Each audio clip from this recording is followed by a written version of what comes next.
Hello everyone, my name is Katrina Ford. Today I'm going to be sharing 3 different stories with you. These stories all revolve around different animals.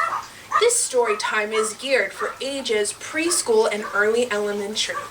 The first story that I will be sharing today is The Girl Who Loved Wild Horses, a Caldecott on a Winter book by Paul Gobble. Once upon a time, in a land far away, in the middle of the plains, there was a people known as the First People, and they hunted buffaloes. Every spring they would go out on their horses and hunt these buffaloes through the tall, winding prairies. One of the members of this tribe was a young girl. This girl, she loved horses more than anything else. As the sun rose in the morning, she would go out and water them and lead them to the sweetest pastures. In the evening, if one of them had fallen ill, she would go and tend for their wounds. Her people said she understood horses in a way that no one else did, that she had been blessed by the gods and spirits. One day, the young girl was not paying attention, and she fell asleep while the wild horses grazed all around her. Suddenly, in the distance, there was a clap of thunder. The girl awoke with a start. Horses everywhere raised their head, looking for danger. She was so far away from her village that there was no place to run for safety. The horses were spooked. She, wanting to care for the horses and not wanting to lose them, grabbed onto her favorite mare. She rode on to the mare's back. The horses, hearing thunder and lightning above them, frightened and spooked. They ran with the young girl clutching onto their back. They ran for what seemed like hours. The girl lost track of all time. Soon, the storm was but a distant memory. And all around her, the girl noticed that she did not recognize any of the landmarks whatsoever. She looked up at the stars, and there were so many of them. Some even new constellations that she had never seen before. The horses, finally growing weary, they slowed down and entered a very tall and narrow canyon. The sides were so tall that the girl could not see the tops of them. On they wandered, more and more. Finally, the horses, so weary, slept where they stood, and the girl slept with them also. In the morning, the sky was flawless, a dark robin's egg blue. She looked around, and on top of a distant hill, there stood a stallion. Over his head was a beautiful rainbow. She said to herself, surely he must be the king of all the horses. He was the color of dark earth and mud after a rain, and the color of puffy white clouds. The king stallion came down to the girl and the horses and became their leader. The girl and the king stallion had many adventures. 1 year passed, and the people from her tribe entered a narrow canyon so tall that even the bravest warrior could not scale the top. They went on with their new horses, going deeper and deeper, wandering through the maze-like chambers. In the end, they came upon a girl and horses and a king stallion. They said, as the girl had once said, that surely he must be the king of all horses. The girl and the horses were frightened. The young girl, now a woman, was riding on her mare with the stallion beside her. This king stallion urged the herd deeper into the maze-like way. Finally, there was a wall to their left and to their right, and behind them there was nowhere for them to go. The girl's people recognized her, and they took the king stallion along with the horses. The girl noticed that it was her brother, was one of the warriors. She pleaded with them, saying, "Please, Let me be! I'm the king of all horses! But her cries fell on deaf ears. The girl was led back with the horses and the king's stallion to her people. The young girl, now a woman, was so happy to see her parents because it had been a very long year. Her parents were very happy to see her. But as time went on, they noticed how sad she became. And the king of all horses, even though the people tried to break him because surely he was faster than the wind and could catch buffalo that would nourish the people and make tents for them to live in, surely they could not break him whatsoever. The girl each day pleaded with the chief, saying, "Please, O king of my people, let me and the king's stallion go. You have so many other wonderful horses, so surely no one will ever ride this king's stallion." Finally, after many moons, the chief heart softened, and he saw that no one would ever ride the king of all horses. And so reluctantly, her parents, as well as the chief and all of the rest of her clan, allowed the girl to go along with the king of all horses. Before she left, though, she promised two things. One, because they had let her go, every year they would have enough buffalo to hunt to keep them through the long winter, and enough robes to keep them warm all through the year, and to make teepees for them to sleep under. And every year she would bring with her a colt that would be truly the fastest colt they had ever seen. 1 year later, the girl kept her word. She arrived in her village with a young spotted colt, the color of brown mud and the color of white fluffy clouds. While her parents and all of her family rejoiced in it, the girl said, "Surely I can only stay but 1 moon, for I must get back to the horses that I love so much, and specifically the king of all of the horses." After that, she did leave, even though her family did not want her to go. Season after season, moon after moon, she kept her word, and she brought back a colt for her family. Then one season, the girl did not return.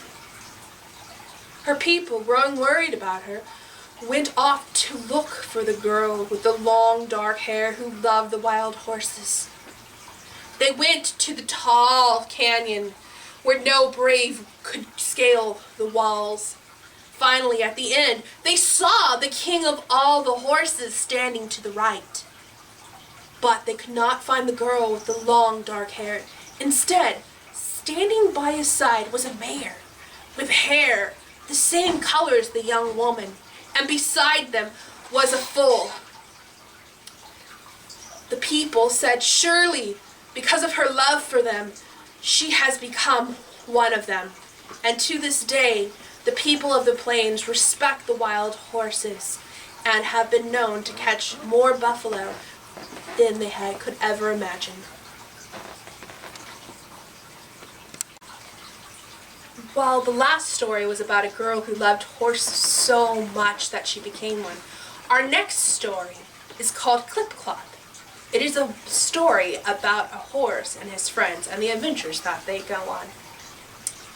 One fine morning, there was a horse named Mr. Horse. Now, Mr. Horse, he liked to go clip, clop, clippity clop, clip, clop, clippity clop, all around the countryside.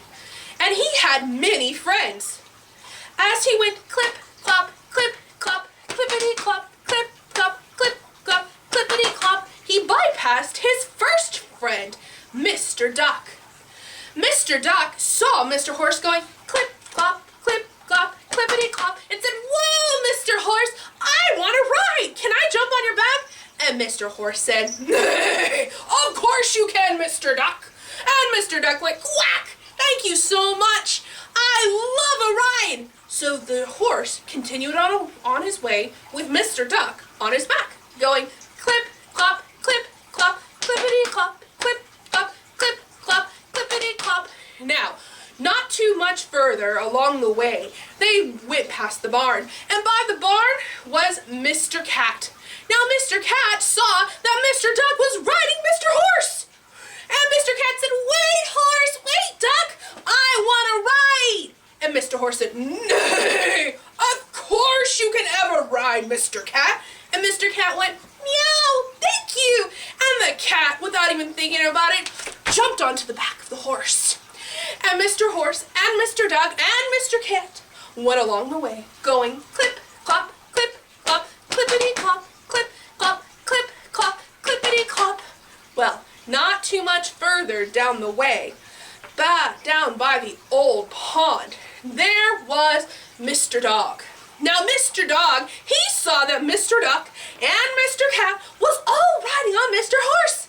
And Mr. Dog said, "Wait, ruff, I want to ride too." And Mr. Horse said, "Nay, of course you can have a ride, Mr. Dog." So Mr. Dog, without even thinking about it, jumped behind Mr. Cat, who was sitting behind Mr. Duck. He jumped like this. And Mr. Horse decided that it was time to go. And he went clip, clop, clippity clop, clip, clop, clippity clop, with the duck and the cat and the dog all on his back. Well, not much further, they came to a big puddle of mud. And in that puddle of the mud was Mr. Pig. And Mr. Pig, he said, "Wait, Mr. Horse, wait, Mr. Duck, wait, Mr. Cat, wait, Mr. Duck, I want a ride too." And the horse stopped. And he looked down at Mr. Pig and said, "Of course you can have a ride, nay." And Mr. Pig said, "Oi, thank you." And with a lot of effort, Mr. Pig jumped up behind the dog. So on the back of Mr. Horse was Mr. Duck, Mr. Cat, Mr. Dog, and Mr. Pig. And the horse went clip, clop, clippity clop, clip, clop, clippity clop, clip, clop, clippity clop, clip, clop, clippity clop. Well, the animals, Mr. Duck, Mr. Cat, Mr. Dog, and Mr. Pig said, "Horse, can you go faster?" All in one big loud voice. And Mr. Horse turned his head over and said, "Nay, of course I can go faster." So the horse went faster, and the duck, the cat, the dog, and the pig held on. And the horse went clip, clop, clippity clop, clip, clop, clippity clop, clip, clop, clippity clop. But that wasn't fast enough for them. So Mr. Duck, Mr. Cat, Mr. Dog, and Mr. Pig shouted, because they were going so fast at this point, "Faster, horse!" And the horse said, "Hold on tight, nay!" And he started galloping. He went clip, clop, clip, clop, clip, so fast that the animals couldn't hold on anymore, and they shouted as loud as they could, and they went, "Stop, horse! You're going to throw us all off!" And the horse said, "Okay!" And he stopped abruptly. He stopped so fast that there was an entire cloud of dust all around them. And there was silence. So quiet that you couldn't hear even a dog bark or a cricket chirp. When the dust settled, Mr. Horse looked to his left. He looked to his right.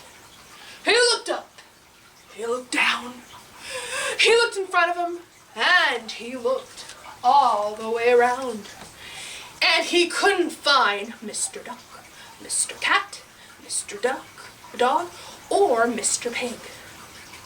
He said, "What happened to all of my friends?" Way far in the distance, he saw a haystack, and the haystack started to move. He walked closer, going clip, clop, clippity clop, until he was right next to that haystack. The first head he saw that popped up was Mr. Duck. Then another head popped up, and it was Mr. Cat. A third head popped up, and it was Mr. Dog. and a fourth head popped up, and it was Mr. Pig. They all looked at him. Mr. Horse looked at them, and they all shouted, "Again, Mr. Horse!" And Mr. Horse said, "Nay, of course, but hold on." So Mr. Duck, Mr. Cat, Mr. Dog, and Mr. Pig all jumped on Mr. Horse, and Mr. Horse went clip, clop, clippity clop, clip, clop, clippity clop, and they went that way all day long. That last story was really fun. While Mr. Horse and Mr. Duck and Mr. Cat and Mr. Dog and Mr. Pig went on all kinds of adventures, Mr. Cat came back and decided that he wanted to tell another story. And that story, while I was there hearing the original story, was really cool. It was about his friend named Pete the Cat. And this story about Pete the Cat, it's his adventure with his white shoes, written by James Dean. Pete the Cat, he was a cool cat. He was totally groovy. He had a guitar, and he would just walk along and sing a song. His most favorite possession, other than his guitar, was his white shoes. As he had his guitar, he would just walk along and he would just sing his song. He would go, "I love my white shoes, I love my white shoes, I love my white shoes." Well, Pete the Cat, he was totally not paying attention. And as he walked along and he sang his song, he stepped into a big pile of red, very ripe strawberries. And his white shoes, they became red. Did this bother Pete the Cat? No way. He was too cool for that. Didn't bother him one little bit. Instead, he just picked up his guitar and he walked along and he sang his song. He changed one word. He went, "I love my red shoes, I love my red shoes, I love my red shoes." Pete the Cat, he wasn't paying attention again, and he stepped into a great big pile of very ripe blueberries. And his red shoes, they turned purple. Now, did Pete the Cat stress at all? No, he was too calm and too relaxed for that. He just picked up his guitar, looked at his new purple shoes, and just walked along and sang a song, changing one word. He said, "I love my purple shoes, I love my purple shoes, I love my purple shoes." Pete the Cat, he was so focused that he didn't notice that he walked into a great big brown puddle of mud. And his purple shoes, they turned brown and yucky. But did Pete the Cat mind? No way. He was too cool for that. He just looked at his new brown shoes. He picked up his guitar and just kept walking and singing along. He changed one word in his song. He said, "I love my brown shoes, I love my brown shoes, I love my brown shoes."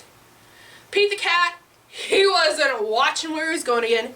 And this time, instead of stepping into piles or a puddle, he stepped into a big, round bucket of water.